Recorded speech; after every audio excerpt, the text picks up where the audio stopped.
Good morning students. एक बार फिर आप ई लर्निंग क्लासेस को लेकर अभिषेक त्रिवेदी के साथ हैं।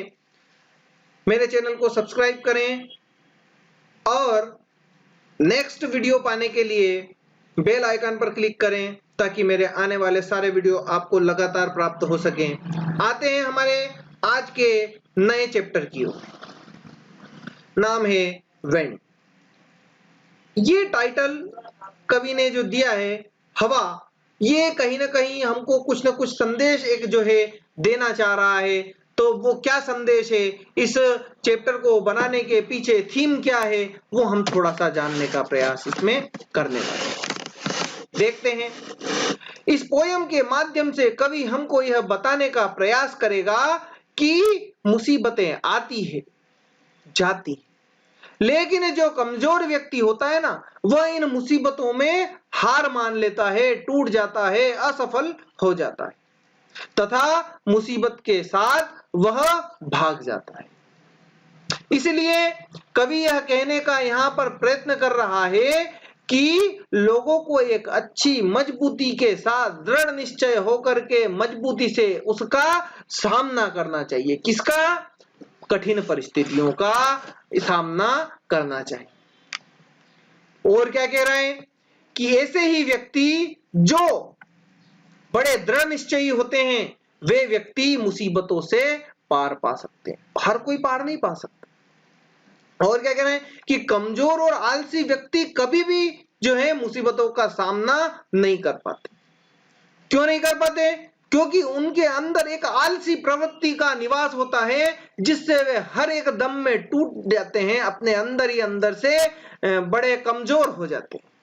तो यहां कवि ये कह रहा है कि यदि शक्तिशाली व्यक्ति से आपको मित्रता करना है तो आपको उसके ही समान सामर्थ्यवान, उसके ही समान मजबूती से खड़े होकर के उसका सामना करने की, या कह सकते हैं कि उस व्यक्ति से मित्रता का भाव आपका तब ही जागृत होगा जब आप बड़े दृढ़ निश्चय के साथ समाज में खड़े होकर के अपना कार्य कर पाए। सुब्रमण्यम भारती साहब जो हैं, वे एक तमिल राइटर हैं, तमिल पोइट भी हैं और इसके साथ वे एक जर्नलिस्ट भी। उन्होंने यह पोयम ओरिजिनली जो है तमिल भाषा में लिखी थी, लेकिन ए.के. रामानुजम साहब ने जो है इसका जो है ट्रांसलेशन किया है। तो आइए आते हैं हमारी पोयम की ओर, जिसका नाम है विंड।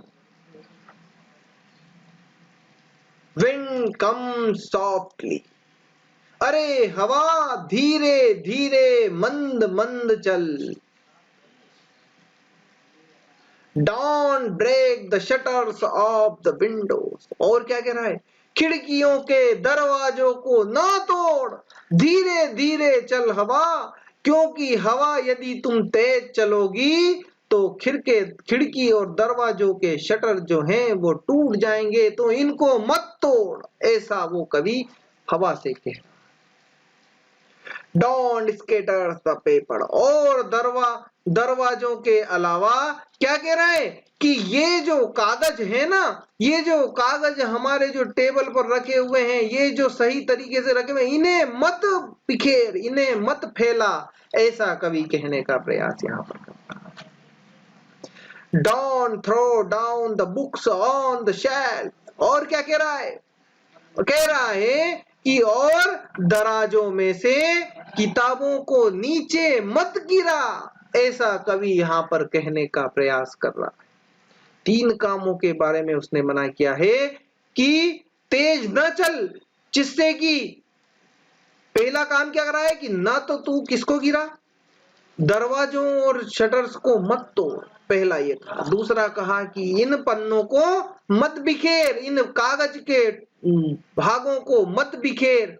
और क्या कह रहा है? तीसरा कह रहा है कि दराजों में से जो किताबें हैं इनको मत गिरा। ऐसा कभी यहां पर कहने का प्रयास। There, look what you did, you throw them all down। कह रहा है कि देख तूने ये क्या कर दिया, तुमने उन सब चीजों को नीचे गिरा दिया। ये सब तुम्हारे तेजी से चलने के कारण। कौन सी सब चीजें? ये जो 3 चीजें अभी ऊपर मना किया था ना, उन 3 चीजों की बात यहाँ पर कर रहा है कि देख तूने ये क्या कर दिया, इन सब चीजों को नीचे गिरा दिया। ये सब जो हुआ है ना, ये सब तेरे तेज चलने के कारण हुआ है। You tore the pages of the books. तुमने सारी किताबों के पृष्ठों को फाड़ दिया। You fought, ran again. और क्या कह रहा है? और कह रहा है कि और तुम फिर से वर्षा भी ले आई हो, तुम फिर से इन घने बादलों के साथ ये वर्षा को भी ले आई हो। अरे हवा, ये सब तुम्हारे तेज चलने के कारण हुआ है। You are very clever at poking fun at wiggling.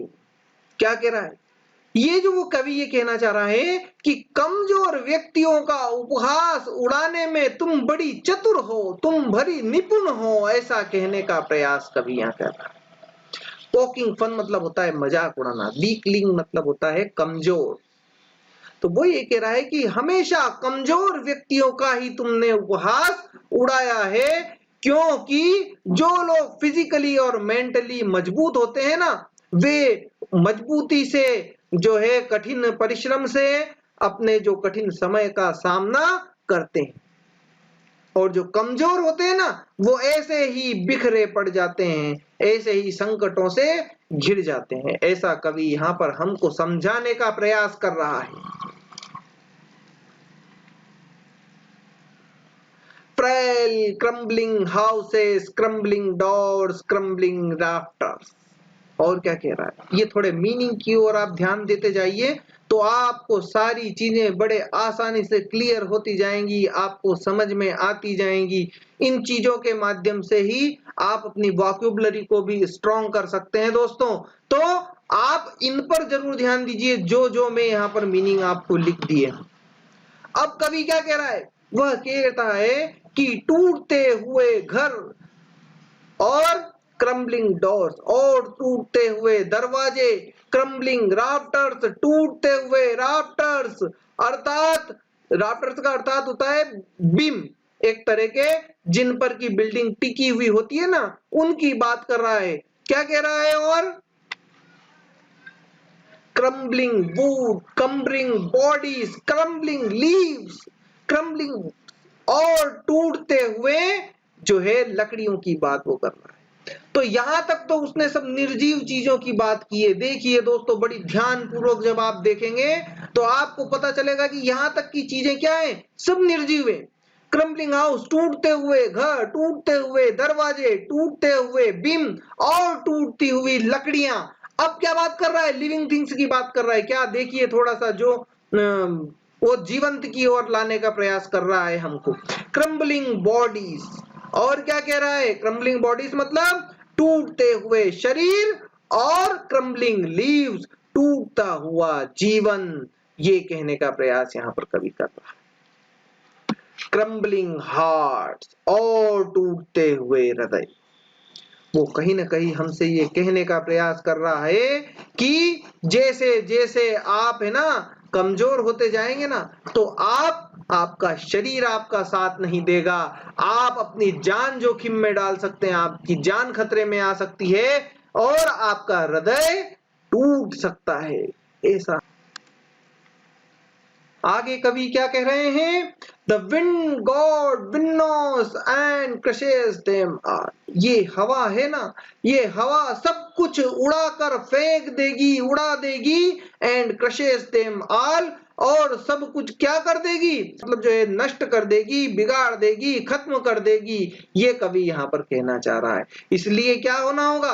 हम सबको स्ट्रांग बनना होगा, हम सबको अपने आप को बड़े मजबूती से खड़े करना होगा, अपने फिजिकल और मेंटल दोनों तरह से हमको उन्नत होना होगा। ऐसा कवि यहाँ पर कहने का प्रयास कर रहा है।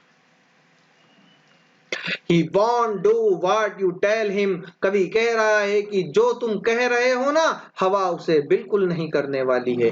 अर्थात जैसा सुख भरा जीवन तुम चाहते हो ना, वह तुम्हें हमेशा मिलने वाला नहीं। So come, let's build strong homes. इसलिए आइए कि हम हमारे घरों को और ज्यादा मजबूत बनाएं। अर्थात कवि कह रहा है कि तुम अपने आप को और ज्यादा स्ट्रांग बनाओ, अपने अंदर से और ज्यादा मजबूती लाओ, अपने हृदय को और ज्यादा अडिग कर लो। Let's join the doors firmly. और क्या कह रहा है, और जो तुम्हारे घर में लगने वाले जो दरवाजे हैं ना, उन्हें बड़ी मजबूती के साथ जोड़ दो, ज्वाइन कर दो, उन्हें मजबूत बना दो। और practice to firm the body, और शरीर को मजबूत और स्वस्थ बनाने का अभ्यास हम सबको करना होगा। ऐसा कवि यहाँ पर हमको संदेश दे रहे हैं। Make the heart street fast. और क्या कह रहा है, और हमारे हृदय को ऐसा मजबूत बनाना होगा कि दृढ़ता से वह अडिग रह सके, स्थिर बना रहे। कब? मुसीबत के समय। Do this and the wind will be friends with us. अगर हम ऐसा करते हैं ना, तो हवा भी हमारी मित्र बन जाएगी, तब हम उससे अर्थात हवा से मित्रता कर सके। क्योंकि यदि एक शक्तिशाली व्यक्ति से मित्रता करना है ना, तो यहाँ विंड को कभी बहुत शक्तिशाली बताते हुए कह रहा है कि यदि हमको किसी शक्तिशाली व्यक्ति से मित्रता करना है तो हमें उसी ओहदे का होना पड़ेगा, तब जाकर वो हमारा मित्र बनने लायक होगा। अर्थात हमको उसके माहौल में ढलना होगा, उससे निपुण पढ़ना होगा कि हम उसके बराबरी के साथ खड़े होने का सामर्थ्य जुटा सके। The wind blows out weak sparks। और क्या कह रहा है, कवि कह रहा है क्या, The wind blows out weak sparks। क्योंकि हवा जब तक कहीं मंद आग फैला रही होती है ना, तो उसे बुझाना बड़ा आसान है। जब कहीं कम आग जल रही हो, जब किसी एक छोटे से कागज के टुकड़े को बुझाना हो, ये कहने का प्रयास करा है कि तो उस छोटी सी आग को बुझाना बहुत आसान है, उसे हवा तुरंत बुझा देगी। फिर क्या कह रहा है, He makes strong fires roars and flourish। लेकिन जब आग तेज जल रही हो तो उसे और भी भड़का देती है, उसमें और ज्यादा उत्तेजना पैदा कर देती है, जिससे उसकी प्रचंडता जो है वो और बढ़ जाती है। ये हमने देखा है कि हवा जो है आग को जब तेजी से बहती है तो उसे और बढ़ा देती है। His friendship is good। अतः कह सकते हैं कि हवा की मित्रता बहुत अच्छी।